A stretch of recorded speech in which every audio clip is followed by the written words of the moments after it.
जब राष्ट्र का निर्माण होगा तो बगैर प्रेम के राष्ट्र का निर्माण नहीं हो सकता है, पहली बात तो। और जब हम में आपस में भाईचारा होगा, जब हम सब में आपस में प्यार मोहब्बत होगी, बंधुत्व होगी, समता की भावना होगी, करुणा होगी, मैत्री होगी, तभी एक अच्छे राष्ट्र का निर्माण हो सकता है। लोग किस दिशा में जा रहे हैं आज, हमारे युवाओं को किस तरीके से इस्तेमाल किया जा रहा है, हमारे देश के नागरिकों को किस तरीके से इस्तेमाल किया जा रहा है आज। आप सभी जिस जगह पे होइए, चाहे कहीं पर होइए, किसी भी स्थिति में होइए, आप लोग अपनी आप को देखिए, समझिए कि आप किस दिशा में जा रहे हैं। क्या ये हमारा राष्ट्र में भूमिका, क्या भूमिका है, हमारे राष्ट्र के निर्माण में हमारी क्या भूमिका है। क्या लगता है हमारा राष्ट्र बचेगा ऐसे में? क्या हमारा लगता है देश हमारा बचेगा ऐसे में? जब तक हमें आपस में प्रेम नहीं होगा, आपस में भाईचारा नहीं होगा,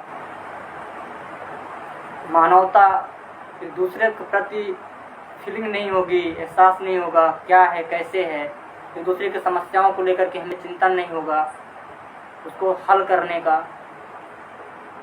उसके प्रति रास्ता निकालने का, सॉल्व करने का, तब तक हम कैसे एक अच्छे राष्ट्र का निर्माण कर सकते हैं और उसमें हमारी क्या भूमिका हो सकती है, इसमें क्या आप आज वर्तमान में रख के देखिए। आप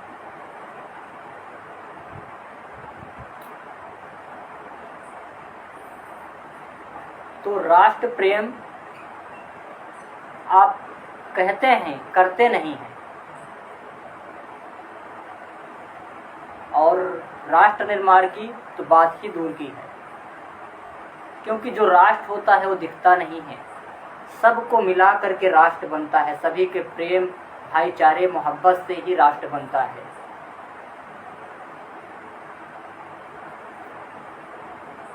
तो हमारे समस्त युवा बहन बंधुओं से निवेदन है कि आप सब किसी भी लड़ाई झगड़े, किसी भी दंगे, किसी भी ऐसे शब्दों का चयन ना करें, कहीं ऐसी जगह पे मत मतलब अपने आप का समय, अपना धन विवेक मत बर्बाद करें जहाँ पर कि आपका भविष्य ना हो।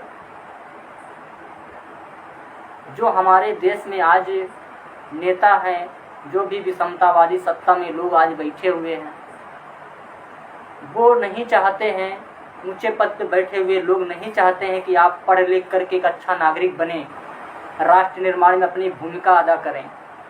जो हमारे किसान मजदूर जो भी हैं पीड़ित, हाँ, जो पिछड़े हुए हैं, आज राष्ट्र निर्माण में उनकी भूमिका कहाँ है? जो इस देश के मूल जड़ हैं, जो वजूद है जिससे देश राष्ट्र का, जिनसे इस देश का वजूद है, वो आज कहाँ हैं? उनकी भूमिका क्या है? वो किसी भी न्यायिक सिस्टम में, प्रक्रिया में, कहीं पर भी या फिर कहीं किसी भी क्षेत्र में आज उनकी कितनी प्रतिशत भागीदारी है? आज जो युवा पढ़ाई कर रहे हैं, चाहे वो पिछड़े वर्ग के हों, चाहे वो अल्पसंख्यक समुदाय के हों, चाहे वो अनुसूचित जनजाति के हों, चाहे अनुसूचित जाति के हों, उनका क्या योगदान है आज हमारे लोगों के साथ में, हमारे युवाओं के साथ में, हमारे बहनों के साथ में क्या हो रहा है इस देश में? आपका इस्तेमाल किया जा रहा है और आपका शोषण किया जा रहा है। पहले तो हमें पढ़ने नहीं दिया गया नागरिक हमारे लोगों को, आज जो पढ़ लिख करके आगे भी आए थोड़े बहुत, तो आज ये स्थिति हो गई है कि सत्ता और सिस्टम में बैठे हुए लोग, जो पूंजीपति है, जो आज ऊंचे ऊंचे पद पर बैठे हुए हैं, जिनके हाथ में इस देश का पूरा सिस्टम कैप्च है, वो लोग नहीं चाहते हैं कि आज ये देश के नागरिक पूरी तरीके से आगे बढ़ें।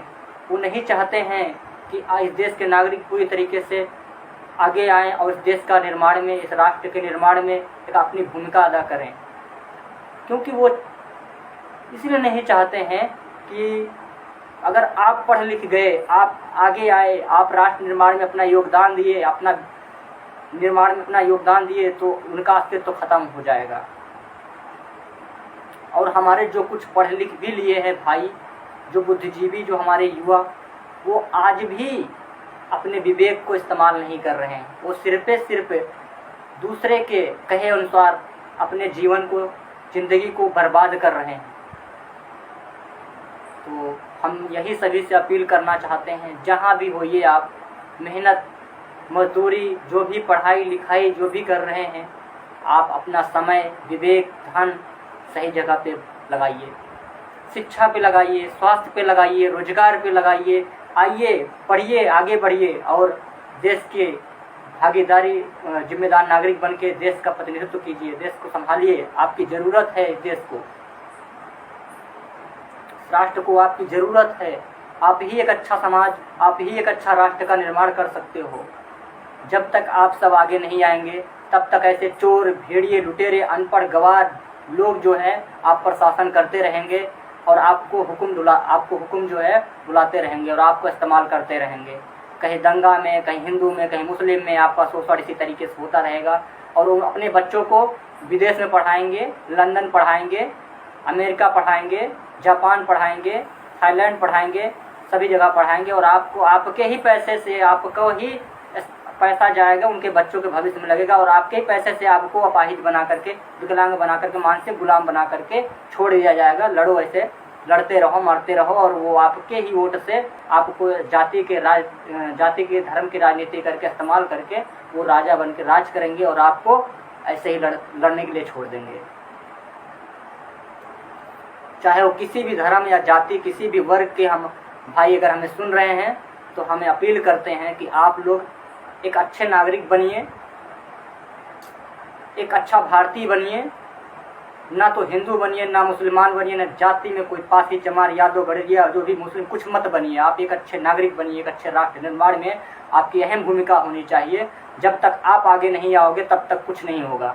आप ये समझते हो कि हमसे क्या मतलब है, हमसे दुनियादारी से क्या मतलब है, हमसे राजनीति से क्या मतलब है, हमसे इससे क्या मतलब, हमसे उससे क्या मतलब है, तो आप ये भूल जाओ। पहली बात तो ये आपकी सबसे बड़ी गलतफहमी है। आपके दिमाग में यही चीज़ फिट किया गया है कि राजनीति गंदी है, ये चीज़ गंदा है, ये चीज़ वैसा है, ये चीज़ वैसा है। नेता का बेटा नेता बन रहा है, सेलिब्रिटी का बेटा सेलिब्रिटी बन रहा है, डॉक्टर का बेटा डॉक्टर बन रहा है, जज का बेटा जज बन रहा है। ये क्या है भाई? हाँ, कहाँ ये ऐसा लिखा है कि बस उसी का बेटा बनेगा? आप भी आगे आइए। समाज निर्माण, राष्ट्र निर्माण, देश निर्माण अपने भूमिका अदा कीजिए। जब तक आप जैसे लोग नहीं आएंगे, तब तक ये देश कभी विकास नहीं होगा। इस देश का कभी भी देश आगे नहीं बढ़ जाएगी। इस देश को आप ही आगे ले जाओगे, ये देश आपको आगे नहीं ले जाएगा।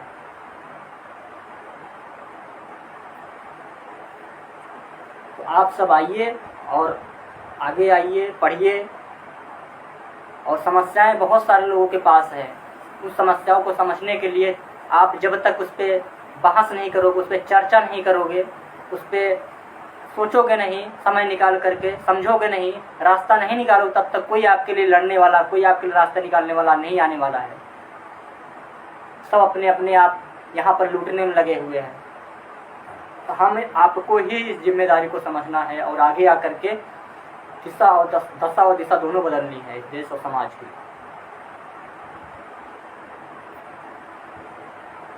आज जितने भी कॉलेज है, यूनिवर्सिटी है, देख ही रहे हो क्या स्थिति है वहाँ पे। चाहे वो किसी भी क्षेत्र में हो, हमारे कितने लाखों करोड़ों युवा जो हैं बेरोजगार घूम रहे हैं। क्या है, क्या सरकार समझ के लाए थे आप सब? चाहे किसी भी क्षेत्र में हो, अगर आज इस राष्ट्र, इस देश के नागरिक आप हैं, आपको हर सेक्टर, हर सब्जेक्ट के बेसिक नॉलेज होना चाहिए। अगर आपको बेसिक नॉलेज नहीं है, जिस देश के नागरिकों को उस देश का कानून या सिस्टम या फिर बेसिक चीज़ें, इतिहास या फिर जो भी भूगोल है पता नहीं होता है, तो उस देश के नागरिकों को ज़्यादा देर तक स्वतंत्र नहीं रखा जा सकता है। आप जिस देश में रहते हो, जिस समाज में रहते हो, आपको उसके विषय, उसके इतिहास, उसके भूगोल, वर्तमान सबके विषय में पता होना चाहिए। आपको बेसिक चीज़ें पता होनी चाहिए आपको। अगर आपको नहीं पता है तो आप पढ़िए, खोजिए, स्टार्ट कीजिए। आपके पास वो सिस्टम है, वो टेक्नोलॉजी है 21वीं सदी की कि आप घर बैठे जिस दुनिया के में जिस कोने में हैं आप, वहाँ से आपको आपके पास उपलब्ध होगी। आप वहाँ पर सिर्फ आपको उंगली करने की ज़रूरत